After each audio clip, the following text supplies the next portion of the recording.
Hello, bachcho. Let's read this question. So this question says, a system of two blocks of mass 2 kg and mass 8 kg is placed on a smooth table as shown in the figure.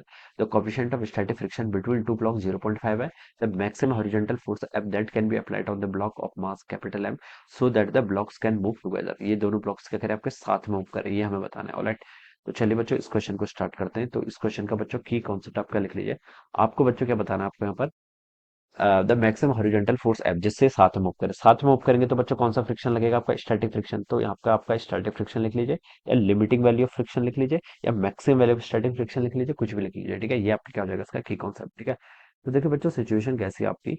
ये आपका एक मास है capital M का. ठीक है, ये आपका capital M मास है. ठीक है, इस पर आपने एक हॉरिजॉन्टल डायरेक्शन में फोर्स ऐसे एफ लगा दिया है. ठीक है, और ये आपका क्या है, यहाँ पर एक स्मॉलर एम मास इसके ऊपर ऐसा रखा हुआ है. ठीक है, अब बच्चों देखिए नीचे आपका जो कैपिटल एम बिगर वाला मास है उस पर आपका देखिए फोर्स एफ लग रहा है. तो इस फोर्स के कारण इस मास की जो टेंडेंसी भी राइट पे जाने की. ठीक है, राइट पे चला जाएगा ये इस फोर्स के कारण.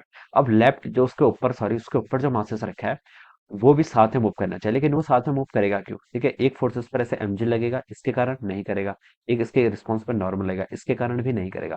ठीक है, तो कौन सा फोर्स आएगा देखिए, इन दोनों के बीच की सरफेस रफ है तो हम बता सकते हैं कि बड़ा वाला मास क्या करेगा, छोटे वाले मास पर देखिए स्टैटिक फ्रिक्शन का फोर्स लगाएगा. ठीक है, टुगेदर मूव करना है तो स्टैटिक फ्रिक्शन लगाना पड़ेगा. ठीक है, तो ये क्या करेगा इस पर एक फोर्स लगाएगा इस डायरेक्शन में. ठीक है, this is the direction of our this is the direction of our friction. ठीक है, तो फ्रिक्शन आएगा. इस फ्रिक्शन के कारण देखिए बड़ा वाला मास आगे जाएगा तो उससे कहेगा कि मैं तो आगे जा रहा हूँ साथ में चलने के लिए. तो वो भी क्या कहेगा, ठीक है, वो कहेगा फिर ये वाला इससे कहेगा कि इस पर तो आपका फोर्स लगा हुआ है कैपिटल एफ, लेकिन इस पर कौन सा फोर्स है, तो ये कैपिटल एम वाला इस पर एक फोर्स लगेगा एफ एस का इस डायरेक्शन पे. ठीक है, तो इसलिए ये क्या करेगा आपका मूव करेगा. ऑलराइट, तो देखिए अगर मैं इसके एफबीडी बनाऊं तो ऐसे बना लो. ठीक है, स्मॉल मास में देखिए एक आपका एमजी का फोर्स ऐसे लग रहा है, एक आपका यहाँ पर क्या लग रहा है ऐसे नॉर्मल फोर्स लग रहा है, और एक फोर्स आपका क्या लगेगा ऐसे फ्रिक्शन फोर्स लगेगा. ठीक है, अब यहाँ से मैं लिख सकता हूँ नॉर्मल तो आपका एमजी के इक्वल हो गया. ठीक है, और ये आपका फ्रिक्शन फोर्स है. फ्रिक्शन फोर्स की देखिए मैक्सिमम वैल्यू कितनी हो सकती है, फ्रिक्शन फोर्स की देखिए मैक्सिमम वैल्यू हो सकती है आपकी कोएफिशिएंट ऑफ फ्रिक्शन मान लीजिए इन दोनों के बीच का न्यू एस है इनटू एन.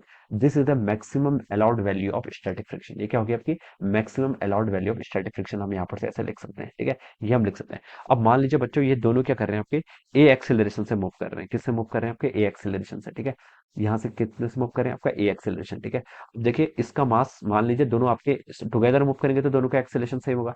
ए एक्सेलरेशन को मैं क्या लिख सकता हूँ, एक्सेलरेशन लिख सकता हूँ. देखिए एक तो ऐसे लिख लूंगा, एक्सेलरेशन किसके इक्वल होगा आपका force divided by capital M plus small M. ठीक है, दोनों साथ में मूव कर रहे हैं, एफ फोर्स लग रहा है तो एक्सेलरेशन इतना हो जाएगा. ठीक है, या फिर आप देखिए ऊपर वाले से ही ऐसे समझ लीजिए, ये देखिए दोनों आपके ए से मूव कर रहे हैं, इसका एक्सेलरेशन भी ए होगा. इस पर कौन सा फोर्स लगेगा, फ्रिक्शन फोर्स के कारण मूव कर रहा है, इसका मास इंटू एक्सेलरेशन. ऐसे आप लिख लीजिए. ठीक है, this is my equation number one. ये क्या होगी मेरी इक्वेशन नंबर वन होगी. ठीक है, अब हमसे बोल रखा है कि maximum value of F, F की क्या बतानी, कैपिटल एफ की आपको यहाँ पर से मैक्सिमम वैल्यू बतानी जिससे कि दोनों क्या करें आपके साथ में मूव करें. अब नीचे वाले पर देखिए आप लगा लीजिए, नीचे वाले पर देखिए आपका बिगर ब्लॉक पर देखिए एक फोर्स आपका एफ ऐसे लग रहा है. ठीक है, एक फ्रिक्शन फोर्स देखिए इसने आगे वाले पे ऐसे लगाया तो उसके रिस्पॉन्स पर इस पर फ्रिक्शन फोर्स ऐसे लगेगा. इस पर न्यूटन लॉज ऑफ मोशन लगाते हैं, दोनों के एक्सेलरेशन सेम है, F minus capital F, sorry capital F minus small F आपका. इस पर आप इसको इक्वेशन को ऐसे लिख सकते हैं. ठीक है, ये वैल्यू आपके बच्चों से कितनी इतनी आ गई. ठीक है, अब आपका देखिए मैक्सिमम एक्सेलरेशन कितना होगा, फोर्स के यहाँ से हम क्या लिख सकते हैं, मास इंटू एक्सेलरेशन के ऊपर, तो mass into acceleration new S, और एन की वैल्यू कितनी हो जाएगी आपकी एम इंटू जी.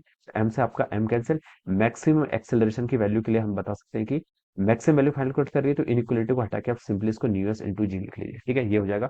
न्यू एस की वैल्यू बच्चों 0.5 है, जी बोल रखा है उसने क्वेश्चन में, नहीं बोला है.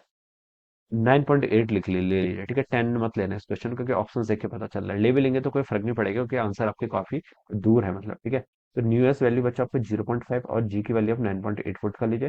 तो ए मैक्सिमम की वैल्यू बच्चों कितनी आ गई यहाँ से आपकी 4.9 आ जाएगा. ठीक है, कितना आ गया आपका मैक्सिमम एक्सेलेरेशन आपका 4.9 मीटर पर सेकंड स्क्वायर के इक्वल हो सकता है. ठीक है, ये आपने यहाँ पर से ऐसे बता दिया. ऑलराइट, ये वैल्यू कितनी होगी आपके यहाँ से इतनी होगी. तो बच्चों आपको क्या बताना था, आपको तो यहाँ पर मैक्सिमम फोर्स एफ बताना था. ठीक है, एफ मैक्स कितना हो सकता है. ठीक है, तो आप क्या कर लीजिए बच्चों यहाँ से, आप इस इक्वेशन में पुट कर लीजिए, आप कहीं भी पुट कर लीजिए. ठीक है, एक्सेलेरेशन देखिए कितना आ गया आपका 4.9 के इक्वल आ गया.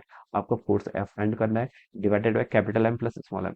कैपिटल एम आपका एक 2 है और एक 8 केजी. ठीक है, कैपिटल एम आपका 8 होगा, 2 होगा, 8 दूनी 10 हो जाएगा. तो एफ की वैल्यू 4.9 इंटू 10 करके तो बच्चों कितना है यहाँ से 49 न्यूटन के इक्वल आ गया. कितना आ गया 49 न्यूटन. ठीक है, तो this is the answer of this question. ठीक है, तो 49 न्यूटन, तो आपका ऑप्शन सी के कट जाएगा, मैच कर जाएगा. ठीक है, तो ऐसे क्या करेंगे बच्चों, इस क्वेश्चन को सॉल्व करेंगे. Alright, so this is the answer. So I hope you all understood this concept. All the best and thank you so much.